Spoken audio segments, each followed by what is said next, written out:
Durag Diaries. Leave it at Levy. Yet again, the guy's coming out trying to poke the journalists, letting them know Spurs haven't got money this summer. Yeah, right. Yeah. Tottenham are in the best position, profit as per the profit and sustainability rules, to spend money of any club in the Premier League. We have a huge buffer. But look, let's look into the news that came out just yesterday. Just yesterday, the Spurs Express report Tottenham are facing the prospect of having to sell to buy this summer, despite the fact the club could spend over £200 million without breaching the profit and sustainability rules. Just like I said, without significant cash injection of cash from owners ENIC, Spurs are facing a tough summer of trading, which is threatening to severely affect the club's head coach, whether that's Ange Postecoglou or a new appointment. Now, this shouldn't be a surprise to any Spurs fans. This shouldn't, honestly. Every single year prior to the transfer window, Spurs hear about some potential financial constraints that we're going to withhold going into the summer window. Spurs are going to need to sell to buy to go out there and be ambitious. It's typical. This has always been the plan of Levy. We all know last summer we cut down the wage bill drastically, got rid of loads of deadwood, got a lot of players out of the club, off the wage bill. And what did we do?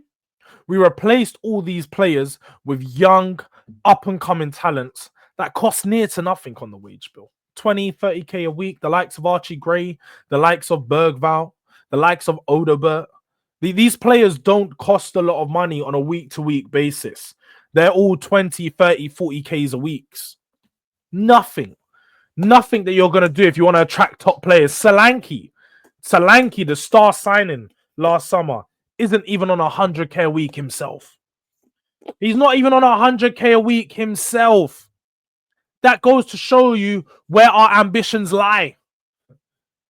It's ensuring that the budget sheet and the P&L, the profit and loss sheet, the balance records, they're balancing, yeah? They're really balancing.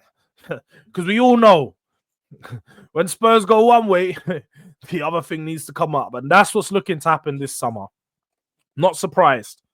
The one biggest takeaway I took from that, though, is that whether that's Ange Postecoglou or new appointment. So basically what they're saying is our approach to this summer transfer window will not be impacted by a new appointment in manager. Which, look, I've asked for my club to have some sustainability in the way that we play, the way that we approach things, and the way that we run ourselves. The football side of things should be sustainable, and it should be where we should have a sporting director that comes in, identifies the way we want to play, the type of players we want, and then they work with the manager to bring that in. That's the right way of running a football club, no doubt about that. But with Spurs, the problem far too often has been Daniel Levy gets involved in our dealings, so the manager doesn't get the players he wants, and then he falls down to option C/D, and they tend to not be good enough. As to what we've seen play out this season, we got loads of option Bs, Cs, and Ds in the summer, and now we're finishing 17th. Could potentially win a Europa League, but we're finishing 17th in this league. It's unacceptable. So when we go and approach this transfer window, and we're trying to change the way, we're being data-led. This data-led way, by the way, is this. It's going alongside the reports that some of these guys could be leaving. So the data way that we, longed for, approached, wanted it to be so much like Brentford, wanted to be like all these other clubs, just to potentially throw it out 2 years into the project. There's been other reports outside of this report in particular that Tottenham are looking to fire or have a restructure behind the scenes for the head office, for all the people that takes in place, whether that's the medical department, the scouting department, the operational department. They're looking to have a lot of restructure going on due to our current positioning. The only person that's at fault for our current positioning, or the only people, is Daniel Levy, Johan Langer, and Ange Poster. No clue. They're the only people at fault. They're the only people we should be looking at when you're trying to, point fingers for this season. Look at these three people. Look at the combination of things that they put together. Daniel Levy's definitely number one. There's no doubt about that. Leave it out. That's what we're naming this video. Leave it out, Levy, yeah? Because every year we go through this. Every year. Whether it's a good year or a bad year, Spurs, for some reason, seem like, we've got some financial constraints because we're not in a good financial position. When I went to the Tottenham Stadium, did I not spend £70 on a ticket? Did I not spend £30 on drinks and food inside the stadium? Don't think that that's a big meal, You're getting some chicken tenders with some fries, and then maybe you get yourself a drink, a beer or a cocktail or a wine. That's like £8. The food's like 12, 13 quid. And then you buy yourself a bottle of water. That's £5. You're already 25 nugs. So now you're almost £100 down a day.